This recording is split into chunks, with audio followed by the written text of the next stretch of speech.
Good evening and welcome to Guardians of Gaia with me, Megan Edwards, the environmental show for everyone right here on Cape Town TV. Throughout the show tonight, we'll be looking at very ordinary people and how they're saving the planet from their backyards, their office chairs and even their kitchens. We also take a look behind the glitz and the glam of the fashion industry and its very heavy impact on the environment. Now, the fashion industry contributes to 10% of global emissions. Now, that may not seem like much, but Africa as a whole only contributes to 5%. It can take up to 2,000 litres of water to make just one cotton shirt and up to 80 years for clothing to break down in our landfills. Now, the solutions are many, and none of them include you leaving the house with nothing on. Tonight, we hope to paint a very vast picture of the alternatives. We find ourselves in conversation with designers who are eco-dyeing with fynbos and impepu, and others who are also upcycling old clothing or used clothing to something new. So don't forget to send through your questions and your comments on all our social media handles. I am Megan Edwards, and this is Guardians of Gaia.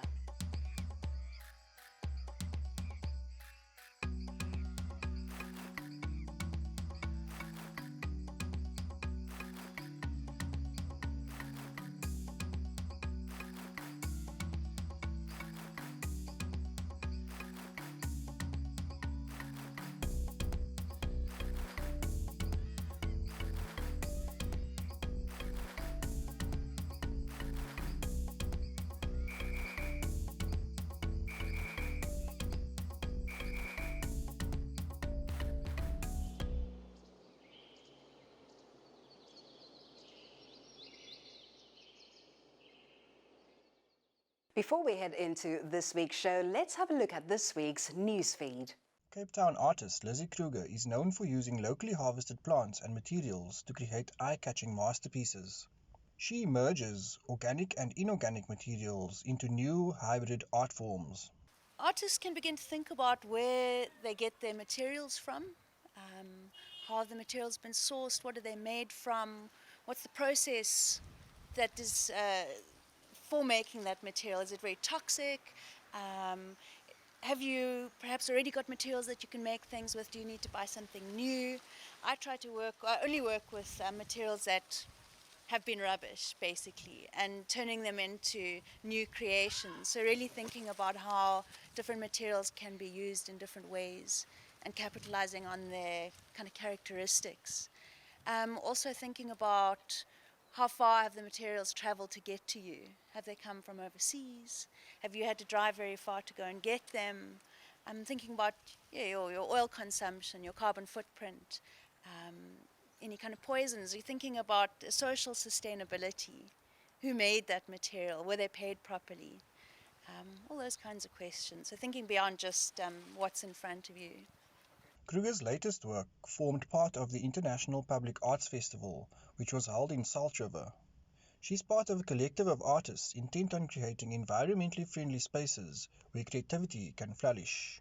For the past 5 years, we have organized the International Public Art Festival, which is a festival where artists, street artists and artists that do public art come and participate. Lizzie participated this year with a sculpture. The theme was 100% sustainable, to create awareness around the environment or social and economical issues. It was very important because of the pandemic, obviously, and the role is to work with the community. So here was a dump, and we converted it year after year into a veggie garden, into a little playground for kids. We host art classes where kids come after school, and because of Lizzie's culture and because of the message that has been transmitted, then we can generate a conversation, and the residents or the children have that conversation about recyclables, how to recycle, why it is important, where does plastic goes when you leave it, and that generates engagement, and then through the art classes we can do workshop. The residents are participating to the veggie garden, so it generates a dynamic where everybody works together and achieves a better future.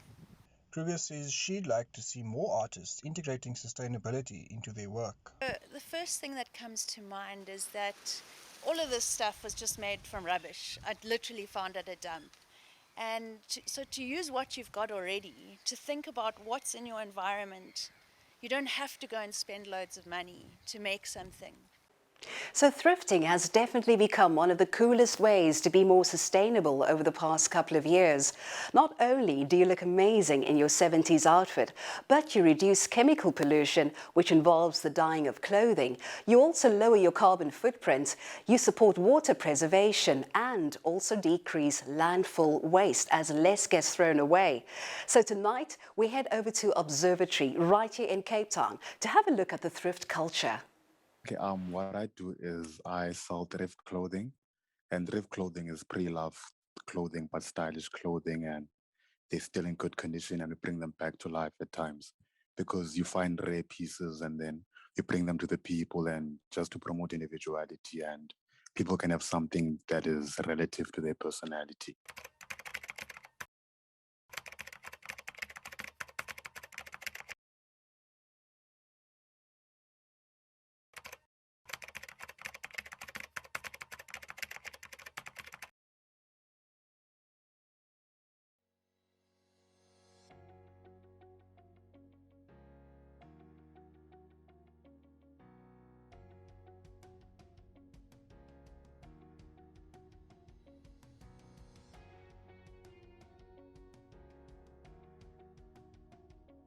One of the biggest growing cultures in the world. Globally, the vintage thrifted culture is the biggest trend. So big that franchises like H&M are starting to have vintage sections. So yes, we've got now a lot of movie companies coming to source clothes for like movies. We've got Artscape, Cape Town Opera. That's very exciting, you know. People are coming. We've got clothes from the 50s, 30s, 50s, 60s, 70s. So it's a kind of wide range of clothes. People have become very, very aware of recycle, reuse, repurpose. The biggest in the world at the moment. It's growing more than any other trends at the moment. So basically, you know, there's a lot of people or there's a lot of companies producing clothes and they're mass producing clothes and they do not realize that this it's bad for the environment. So when you invest in second-hand clothes, you know, nothing has been made. So it's, yeah, you're looking after the environment. And we try as well to keep the prices very affordable because it's still observatory is still a student area. So students they've got a limited budget. Actually, you know, this is the only like place in Cape Town where you can come and thrift. So there is a huge culture behind that, yeah.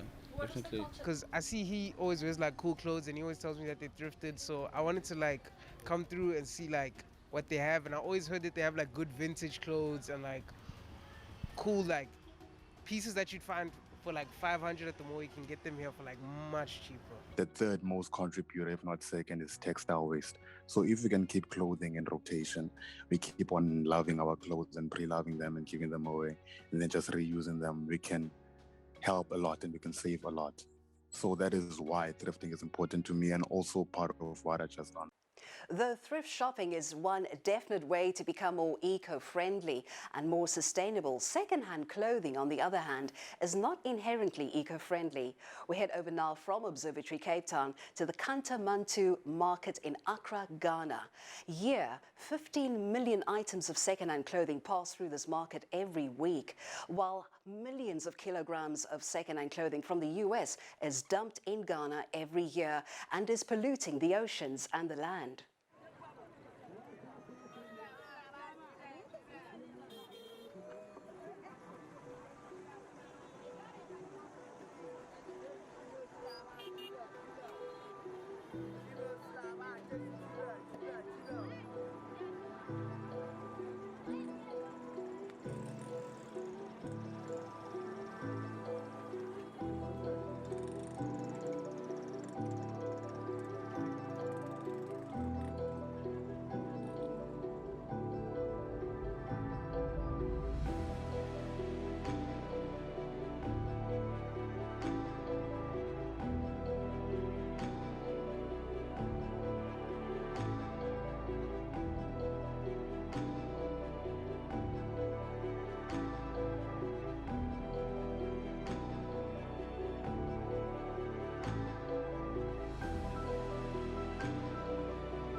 Now, this is just a slice of the insight into the problem in Ghana. Not all of the clothing can be sold and therefore land up in the oceans, causing malaria and cholera and clogging up the sewage lines. The solutions are simple: use less, buy less, and throw away less. When we come back, we look at some stats and we chat to eco-dyeing local fashion designer Ilse Menk.